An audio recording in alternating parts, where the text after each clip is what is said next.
MBA Show. Whether you're a businesswoman, a businessman, or a businessman, we're here for you every single day with our daily 10-minute business lessons for the real world.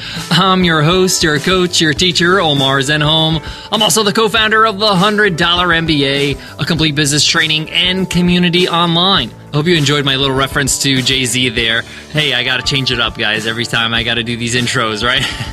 Let's get into it. In today's episode, I'm going to teach you 5 killer presentation secrets. These are great tips. These are things that are going to really improve any presentation you give. And this includes your videos on YouTube, your webinars, a podcast, a sales video, whatever you do to present. These tips are going to be a lifesaver.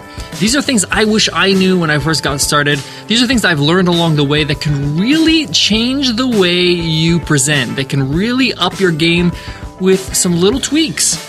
And they're really the differentiators between a pro and somebody who's just hacking it. So let's get into it. Let's get down to business.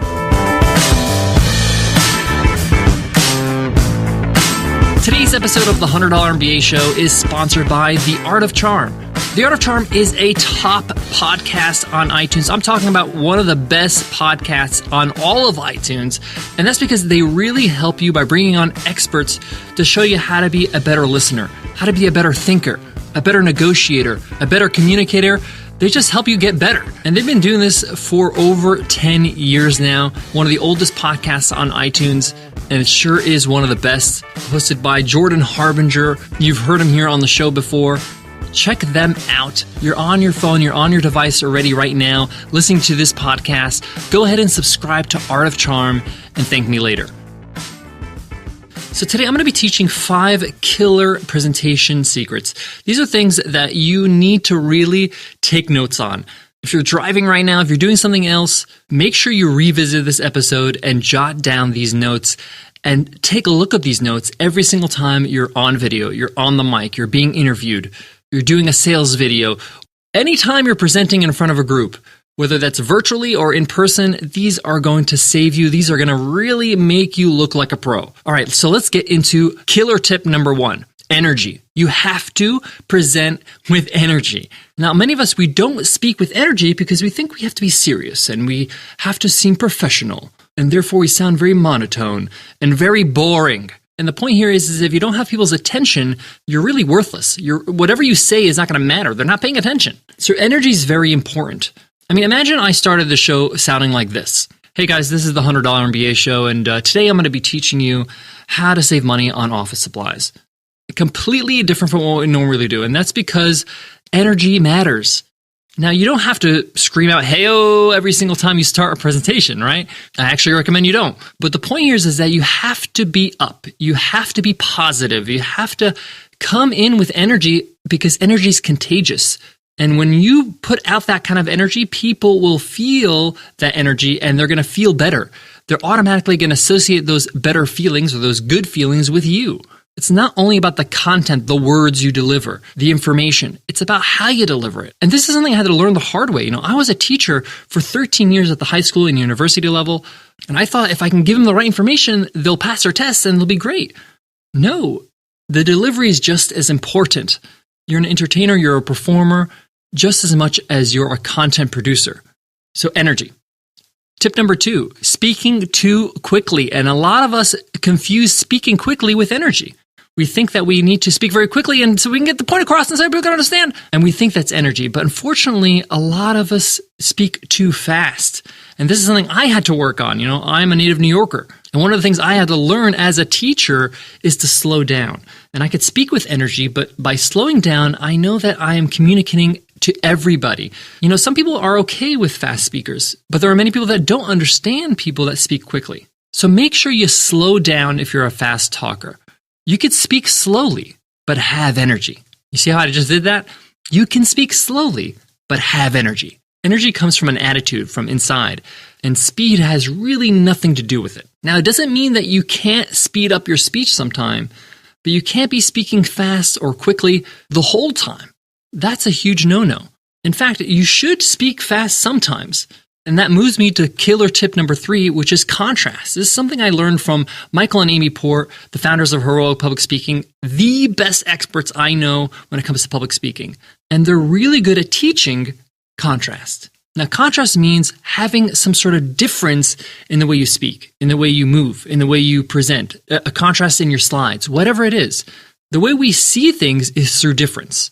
You know, if there was like a little red sticker on a white wall, I only see the red sticker because it's on a white wall, the contrast. So when you're speaking, you can definitely contrast in your speed. So here's an example. It's very important that you use contrast, because if you don't, you'll find yourself in trouble. You see how I change the speeds to get you engaged? I start off slow, I speed up, and then I slow down again. And you can mix it up with pauses to make sure that people get the information.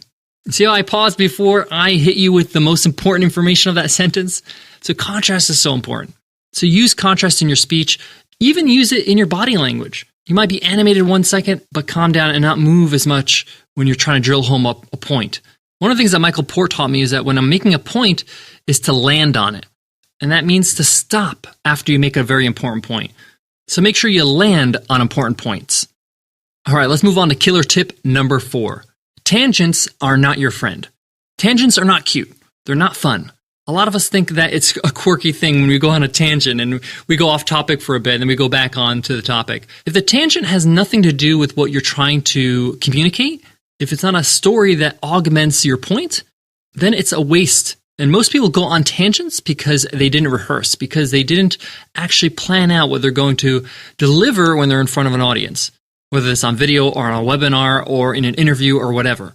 Tangents really hurt you because I always say this. If you want to teach somebody something, it's not about just giving them the information. They need to understand the information, but they also have to retain it. They have to remember it. And a tangent is a memory killer because it takes them off track and they forget what you're talking about. So when you go back on track, it doesn't have the same effect when you just stay in one line of consciousness and stay in one line of information. Remember, you need to get to the point and you need to drill that point in a certain amount of time so people can remember it, so they can retain it. So you can say, oh, good point. Yes, I got to remember to do that. But if you throw a tangent in the middle, it won't have the same effect. It also shows that you're disorganized and you don't know how to deliver a message. So be careful of tangents. If it's not intentional, if it's not something that's going to add value to the actual thing you're communicating, to the point you're making, then cut it out. Train yourself to stop yourself from going on a tangent. I got one more killer tip when it comes to presentations, but before that, let me give love to today's sponsor, Braintree. You remember the first dollar you made. It's a sweet feeling. It's an amazing feeling. But now that you've made it, you're looking towards growing and making your billionth dollar. But have you found the right payments partner to grow with you? Braintree lets you accept every way to pay, from PayPal to Apple Pay to Bitcoin to everything in between. And it doesn't matter what currency your customers pay with, because Braintree allows you to accept over 130 different currencies. To learn more about how your company can grow with Braintree, visit BraintreePayments.com/MBA. Again, that's BraintreePayments.com/MBA. All right, let's summarize what we've learned so far and then deliver our final tip. Tip number 1, have energy. Present with energy. Tip number 2, don't confuse energy with speed. Don't speak too quickly throughout the whole presentation. Number 3, contrast. Have a contrast in your voice. Not only in your speed, but how soft you speak to how hard you speak. Contrast in your visuals. Contrast in your body language. Tip number 4, tangents are not your friend. And now, tip number 5. Probably one of the most important tips when it comes to presentations. And that's to have fun. You have to have fun. You have to be enjoying yourself. I know that you're nervous. I know that you're delivering something that means a lot to you, so you don't want to screw up.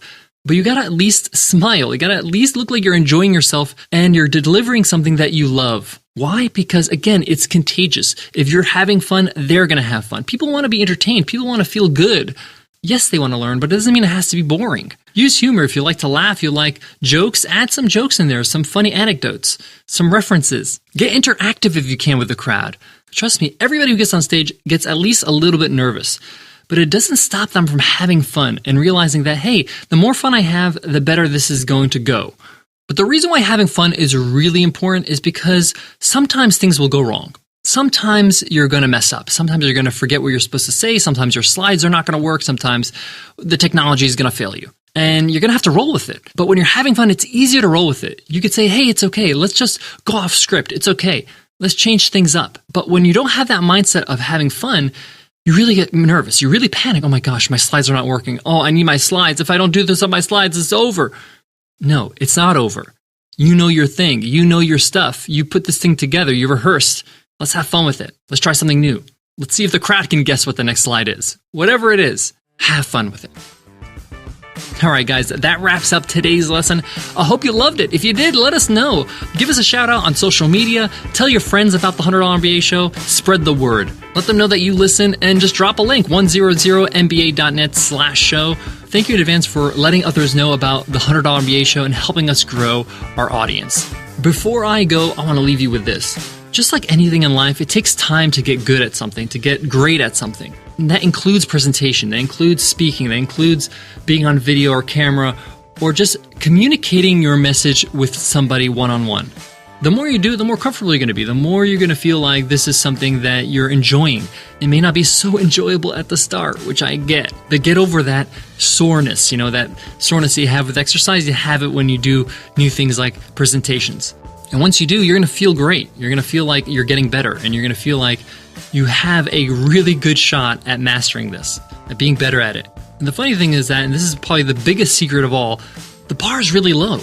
Most people do not present very well. So even if you just get a little better at this, you're going to start to feel amazing because you're going to be a lot better than most people. So get excited about that and use these tips today and work on your presentation skills. All right, I'll check you in tomorrow's episode. I'll see you then. Take care.